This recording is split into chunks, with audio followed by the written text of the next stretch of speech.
Ambassador Ferit Hoxha, the permanent representative of Albania to the United Nations, welcome to Al-Arabiya, sir. Thank you very much for having me. It's a pleasure and an honor to be with you and with your audience. Thank you, sir. You are the President of the Security Council for the month of September, arguably the most important month of the year at the calendar of the United Nations. And it's because the event of UNGA, United Nations General Assembly meeting, the annual meeting, takes place during September. Can you please talk to us and to our viewers about your priorities, since you will be in command of the ship in the Security Council during this very important month? September is a very particular month for the United Nations, but also for the Security Council. The whole world comes to New York, not only to meet, not only to debate, but also with a hope to try and do something to address the many problems that we all face in our countries, in our regions, in the entire world. And for the Security Council, it's also a very particular moment because during that week, the Security Council tries to always focus on one issue, making best use of the presence of the world leaders and trying to also mobilize the Security Council for the issues connected to peace and security. We will try to do the same this time. It is a month that will be very busy. It is a week that is messy, as we know. Of course. In a few kilometers, the whole world will be meeting and greeting and trying to do as much activity as possible. And our program of work, which of course will be adopted in the 1st of September, has foreseen this eventuality and this possibility. We want to make use of that time in the best possible way. But let me go back a little bit to main priorities for the second presidency of Albania in the Security Council. The first one was in June last year. The first was in a busy month as well, June, but September is very particular. Yes. We will try to, of course, organize a series of meetings on different issues, on different regions of the world, the Middle East, Africa, Afghanistan, Syria, Yemen. These are mandated meetings that come often every month or every 2 or 3 months. But we will try also to do something very particular because we want to make sure that we engage not only the Security Council but also the wider membership. And the best way to do that is to organize open debates. We have been a little bit ambitious and we will be organizing 3 open debates. Let me go quickly on these 3 open debates. We will start on the 5th of September with an open debate on an issue that is of particular interest to every mission in New York. It's the working methods of Security Council. It's the software. It's how the Security Council works, how meetings are organized, how we can improve it, how we can make the Security Council more efficient, more effective, and more transparent. Because what happens in the Security Council is important for everyone, members and non-members. In the tradition of this meeting, we will try to see how we can improve, and it is particular because Albania chairs the working group on the working method of Security Council. So it is important for us to also show what we have been able to do and how we can also improve the working method of Security Council. That will be on the 5th of September. Then on the 14th of September, we are organizing something very particular on a very important issue as well. It's humanitarian needs in the world and the ability of the United Nations and international partners to meet those growing demands. You know it, we know it, those who suffer know it much better than we, that the needs are huge, they are increasing, but they are unfortunately not met. In special situations, in special countries, those needs are met less than half, if not to say even worse. So we need to do something. And we have been working with some partners, and we would like to propose something very particular to really see how we can go beyond the current system, strengthening it by making a direct link with a major, better, direct involvement of the private companies, private sector, the corporate world, and the philanthropy. And we will be proposing something very concrete. I'm just saying this now because we are still finalizing our documents, but this will be the focus because we want to see how we can do more, better, faster in meeting humanitarian needs. And then, using the time of the week, the Council doesn't meet every day because we have the open debate and we have other important meetings organized by the Secretary General and the UN at large. So we will use 2 days. One day will be on the 20th of September, where we will organize a meeting on the implications of the war in Ukraine for the United Nations Charter and multilateralism.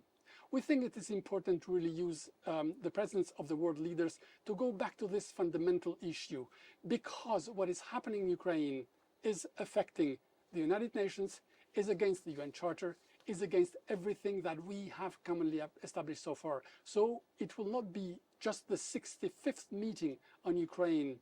It will be a meeting where, for the first time, we will try to make use of the presence of Zelensky, and hope he will be in town, but also of the world leaders in the Council and outside the Council. And that's why we're organizing not just a meeting, a briefing, but an open debate, so that not only the Council, but also the large UN membership can express themselves on this fundamental issue. The UN Charter speaks to everyone. International law speaks to everyone. The world order speaks to everyone. And we want to see how Ukraine is affecting all this for all of us. Very, very interesting debate and events in the Security Council. But I would like to ask you about the first event, which is about the working methods of the Security Council. Are you going to discuss Security Council reforms, which is really badly needed?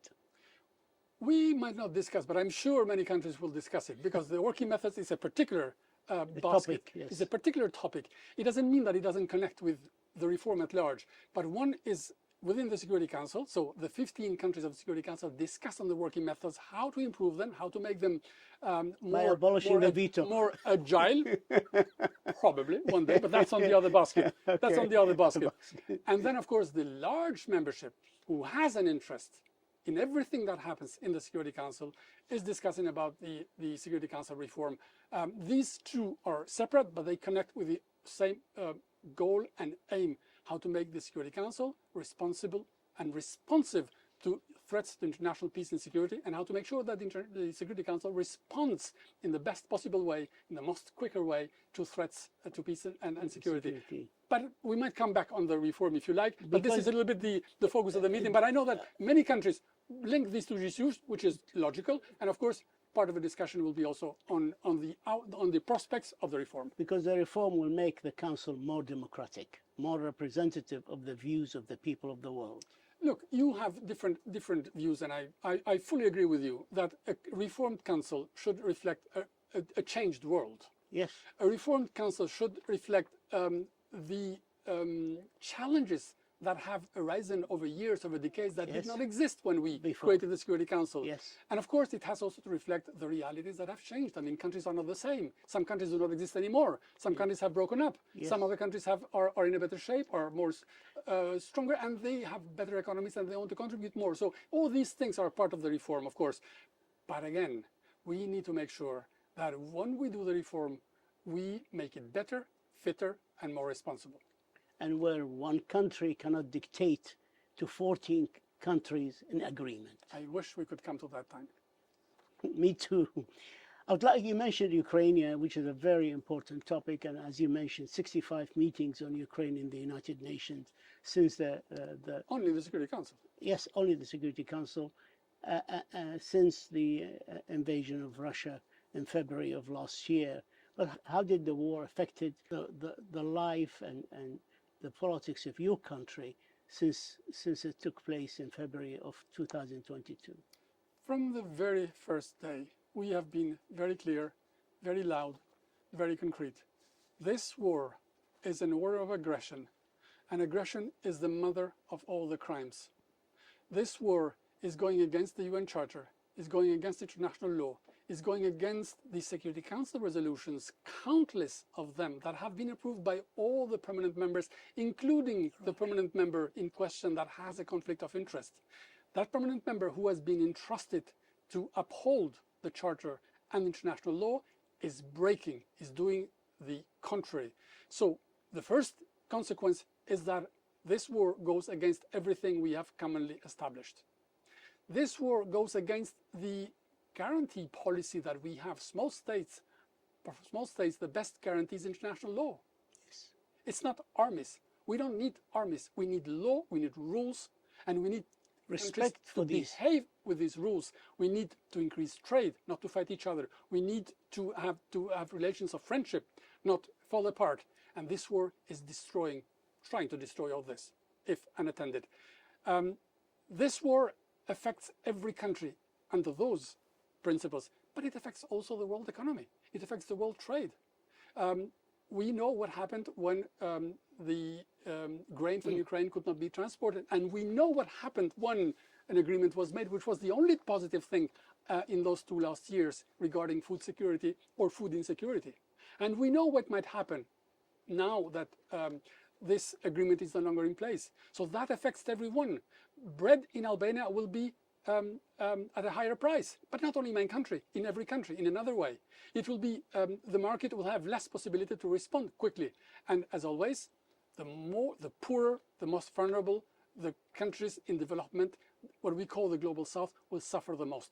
We know that any shortage in the international market in terms of food will affect Africa, parts of the middle of Asia, every country that is in dire need of having a stabilized market. So that war in Ukraine affects also something that we thought was left behind in the lessons learned from history, that we do not change borders by force, that we respect each other, that we build relations so that we live in shared benefits, not in imposition by one country to another.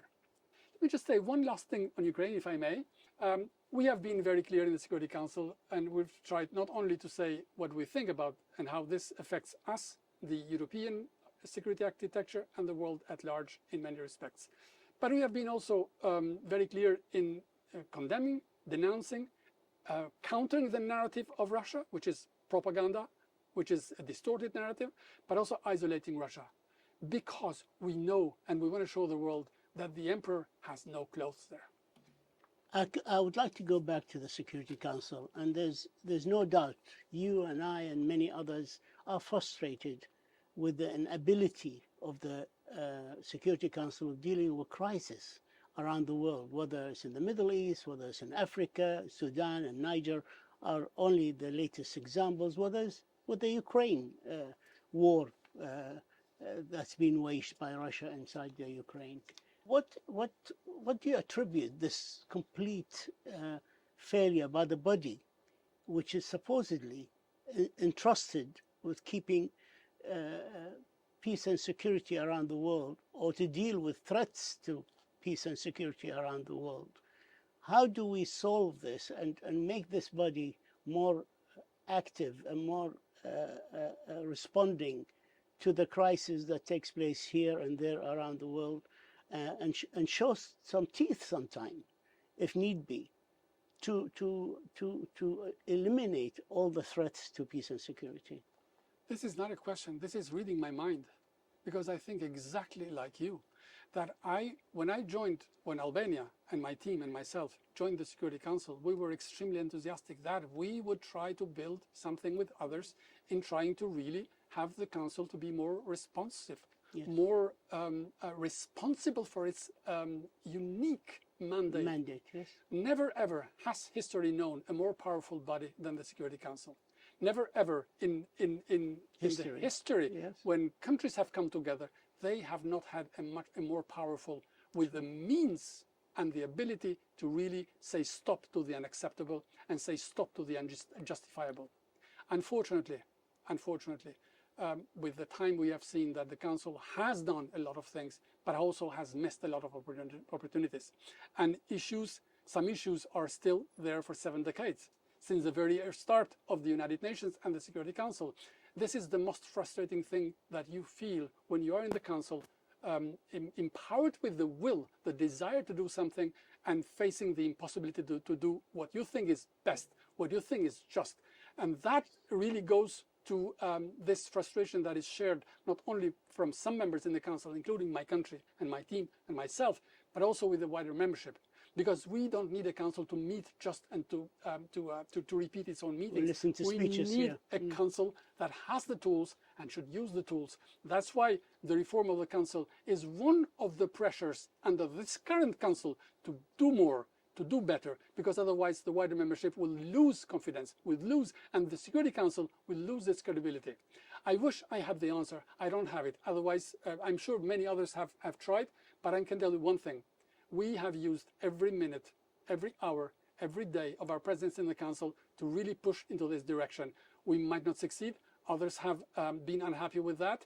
But we will, until the very last moment, we will try to push into that direction, because this is the only hope that millions of people have. Millions of those who really look at the United Nations with hope that they will do something, and then they are deceived, and this is not what we should do. Well, thank you very much, Ambassador, for saying this. Many people in the world will sympathize with point of view and watch with frustration on this. Ambassador, you have served twice as an ambassador for your country, Albania, in the United Nations. The first time was from 2009 to 2015, and the second time since October 2021 until today, and hopefully continuing. I would like to ask you, how do you see the UN change in this period of about 14, 15 years? And the challenges has changed, and the composition of the membership, the council, and the working methods within the council. Is it positively changed, negatively changed, no change? I'd like to take your view. First, it has been the privilege of someone like me, of a diplomat, and every diplomat would really hope that one day they will spend at least some time at the UN. I've spent almost 1/3 of my entire diplomatic career at the United Nations. I used to call it, probably from outside, that when you serve the United Nations, you serve at the balcony of diplomacy. I still maintain that. It's absolutely one of the best experiences you can ever have. I've served twice, but in 2 different UNs. There is one UN at large, and there is one UN with the Security Council. These are 2 different habitats. And probably that was the reason that I was asked to come back, which again represents the zenith of my career. Now that I know what it is. For anything, I would give every other year of my experience just for these 2 years, because it's intense, it's important, it drives every energy to try to do good for those in need. And this is what we have been committed to, and I hope we've tried to rally our energy to those who do the same thing. Now, in those 15 years, the UN has not changed much. Not that it hasn't changed, but it hasn't changed much. But what has changed is the world. What has changed are the challenges. They have been multiplied. There are new threats. Last month, we organized a meeting for the first time on artificial intelligence, on the threat that it poses. It would have been unthinkable 5 years, not less, not 10 years ago. Yeah. We see that climate and security are more and more linked. Yeah. We brought in the Council, together with the United States, another important issue on the direct link between the situation of human rights and peace and stability and security in different countries, regions, and probably wider. There is a wider gap between the ability of the UN to respond to all these crises, and in a quick way, so that it adapts itself, its structures, its means, its financing, its ability, its software, and its image as well to respond, and the expectations. As we spoke about the Security Council, but for the UN at large, the expectations are much higher. This is one of the big changes that I've seen. This is also a big pressure for all of us, that we use also this week in September with all those high-level meetings to make sense where we are, what needs to be done, how we can do it together, and how we can have a UN that is fit for purpose, but also that responds in a better way to the needs. UN does a fantastic job in terms of humanitarian response. It does a good job in terms of development. It should do a much better job to prevent and to respond quickly to crisis.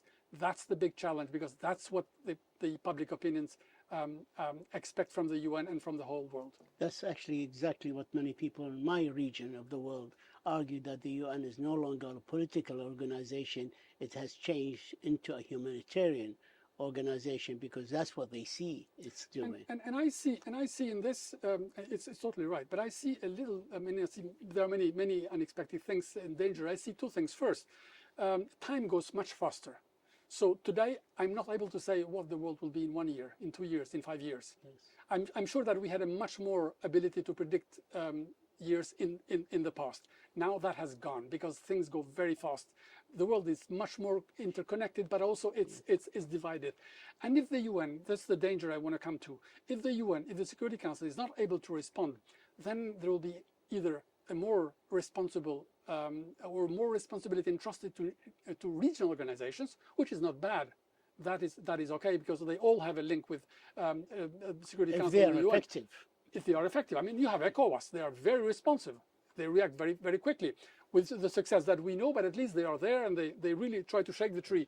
But there is also a risk that if the UN or regional organizations are unable to respond, then specific countries can find other ways. And that really goes out of everything that we have built in the world in the last 78 years, in almost 8 decades, to have a world that is ruled by rules, a rules-based international order, so that we know what we're doing and we are aware of the results.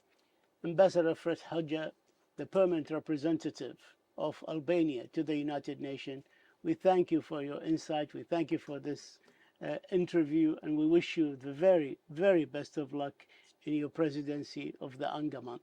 It was my pleasure and my honor. Thank you very much. Thank you, sir. Thank you.